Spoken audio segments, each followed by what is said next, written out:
dan syukur kehadirat Allah Subhanahu wa taala atas nikmat iman Islam, nikmat hidayah sehingga kita bisa berkumpul di rumah Allah ini. Kita terpilih menjadi hamba-hamba Allah Subhanahu wa taala yang insyaallah akan melaksanakan kewajiban kita selaku hamba Allah. Mari kita tingkatkan iman dan takwa kita kepada Allah Subhanahu wa taala. Takwa dalam arti yang sebenarnya, yaitu berupaya kita dengan semaksimal mungkin untuk mengerjakan dan melaksanakan apapun yang diperintahkan oleh Allah Subhanahu wa taala. Dan pada saat yang bersamaan kita juga berupaya untuk meninggalkan dan menjauhi segenap larangan-larangan Allah Subhanahu wa taala. Karena sebagai manusia yang beriman, kita yakin dengan seyakin-yakinnya bahwa sungguh hidup di dunia ini tidak kekal, akan ada hidup setelah mati dan akan ada akhirat setelah dunia. Akan datang waktu di mana kita akan mempertanggungjawabkan setiap perbuatan kita. Maka pada saat itu tidak ada bekal yang terbaik bagi kita untuk menghadap Allah kecuali amal ibadah dan ketakwaan kita kepada Allah. Wa tazawwadu fa inna khairaz zadi taqwa. Berbekallah kamu dan sebaik-baik bekal adalah ketakwaan kepada Allah Subhanahu wa taala. Hadirin jamaah Jumat rahimakumullah. Sebuah kenikmatan yang besar yang Allah berikan kepada kita, di antaranya pada hari ini kita berada di bulan yang mulia, yaitu bulan suci Ramadan. Allah Subhanahu wa taala telah mewajibkan sebuah ibadah yang luar biasa kepada kita. Dalam Al-Qur'an surah Al-Baqarah ayat 183 Allah Subhanahu wa taala berfirman, "Ya ayyuhalladzina amanu kutiba 'alaikumus syiyamu kama kutiba 'alal ladzina min qablikum la'allakum tattaqun." Hai orang-orang yang beriman, telah diwajibkan atas kamu berpuasa sebagaimana telah diwajibkan atas orang-orang sebelum kamu. Tujuannya tidak lain agar kalian menjadi orang-orang yang bertakwa. Oleh karena itu, saudaraku jamaah Jumat yang dirahmati Allah, Ramadan adalah bulan madrasah, bulan pembinaan, bulan pengkaderan, bulan di mana Allah Subhanahu wa taala melatih kita dengan berbagai macam ibadah, terutama ibadah puasa Ramadan di siang harinya. Tujuan akhirnya adalah menempah kita menjadi orang yang bertakwa kepada Allah Subhanahu wa taala. Di antara amal ibadah yang kita lakukan selama Ramadan adalah puasa di siang hari. Dan puasa ini, saudaraku yang dirahmati Allah, tidak lain adalah sebuah pembinaan pendidikan dari Allah Subhanahu wa taala. Pendidikan yang pertama tujuannya adalah agar melatih kita, menumbuhkan di dalam diri kita sifat muraqabatullah.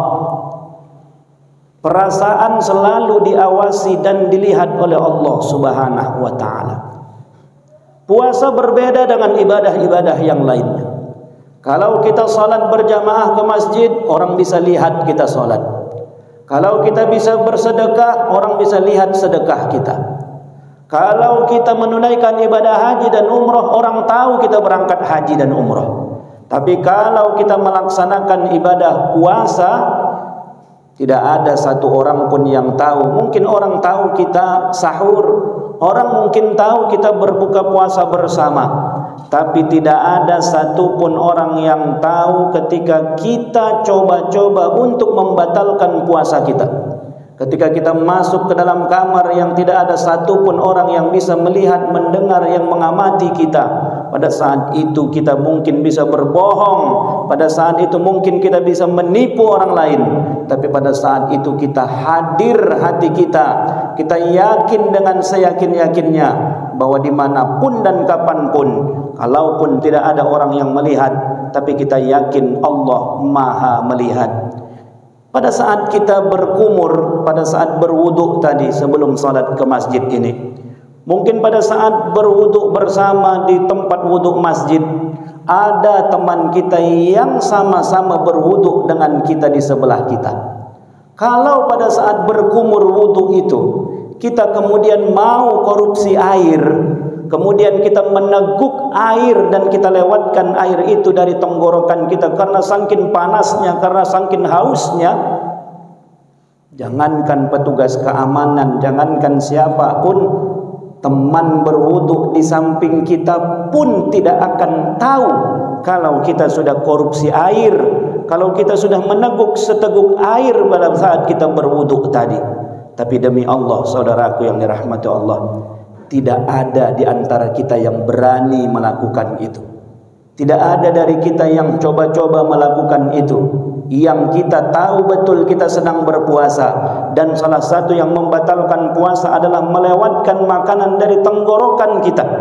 Maka sekalipun teman berwudu di samping kita tidak tahu, tapi kita tidak berani melakukannya. Kenapa seperti itu? Karena pada saat itu kita yakin bahwa sekalipun teman saya di sebelah berwudu ini tidak tahu, tapi Allah Al-Alim yang maha tahu, Allah As-Sami yang maha mendengar, Allah yang Al-Basir yang maha melihat, tahu dan pasti mengetahui bahwa kita telah melewatkan air dari tenggorokan kita. Pendidikan apa ini, saudaraku yang dirahmati Allah? Pendidikan muraqabatullah, bahwa kita merasakan benar-benar Allah itu dekat dengan kita. Wa huwa ma'akum aynama kuntum, dan dia Allah selalu bersamamu dimanapun kamu berada. Tidak ada yang bisa menghalangi pandangan, penglihatan, pengetahuan Allah. Kita bersembunyi di sebuah tempat yang gelap, hitam, yang tidak ada satupun orang bisa melihatnya, Allah pasti tahu. Dan pendidikan ini yang diharapkan selama 1 bulan kita berpuasa, membina kita menjadi yang ketika melakukan kesalahan, yang ketika melakukan sebuah dosa, bukan takut karena ada polisi, bukan takut karena ada orang yang melihat, bukan takut karena ada orang yang akan memoto, memvideo dan sebagainya, tapi ketakutan kita melakukan semua kesalahan dan dosa lebih kepada ketika kita takut kepada Allah, lebih kepada kita takut dan malu kepada Allah Subhanahu wa ta'ala. Betapa tidak, ketika kita melakukan sebuah kemaksiatan, pada saat itu kita harusnya yakin selama 30 hari Allah menempah kita dengan puasa, meyakinkan dan menanamkan dalam diri kita bahwa kita tidak bisa melakukan sebuah kesalahan yang tidak dilihat dan diperhatikan oleh Allah.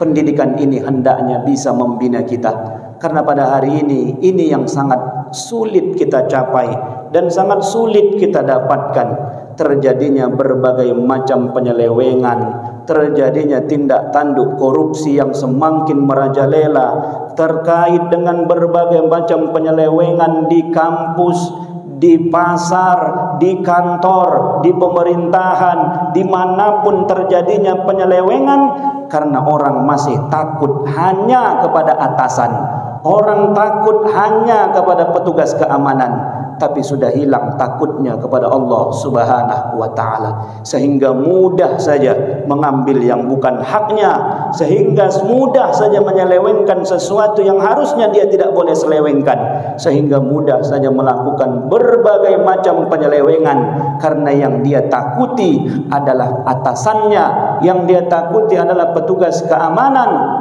tapi dia sudah hilang takutnya kepada Allah. Dia sudah tidak yakin dan tidak percaya bahwa Allah selalu melihat dan memperhatikan.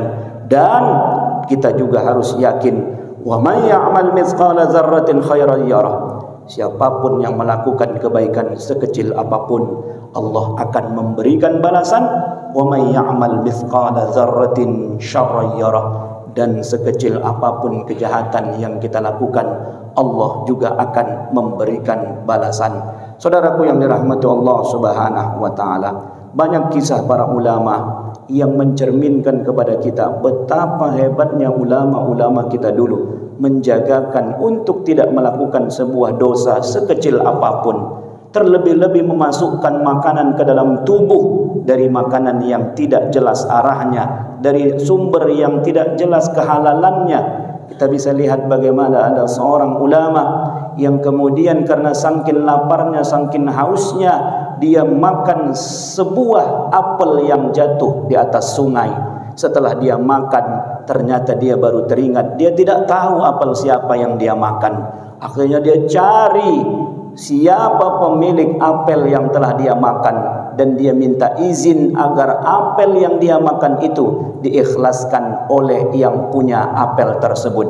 Akhirnya saudaraku yang dirahmati Allah, si ulama yang memakan apel ini harus menuruti apapun yang diminta oleh si pemilik apel, asalkan pemilik apel itu satu buah apel yang telah dia makan dan masuk ke dalam tubuhnya.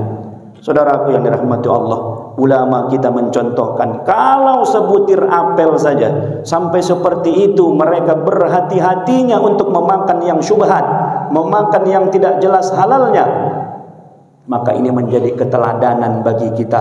Karena puasa artinya adalah menahan nafsu kita, menahan keinginan kita. Semua orang ingin cepat kaya, semua orang ingin cepat punya jabatan, semua orang ingin semua pingin semua.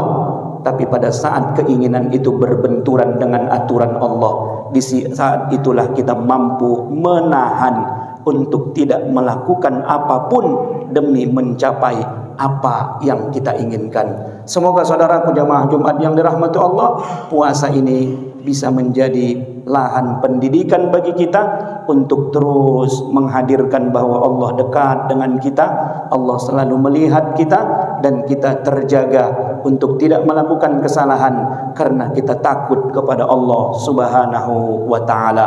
Barakallahu li wa lakum fil Qur'anil azim wa nafa'ani wa iyyakum bima fihi minal ayati wadh-dhikril hakim. Aqulu qawli hadza wa astaghfirullah li wa lakum wa lisairil muslimina wal muslimat fastaghfiruhu innahu huwal ghafurur rahim.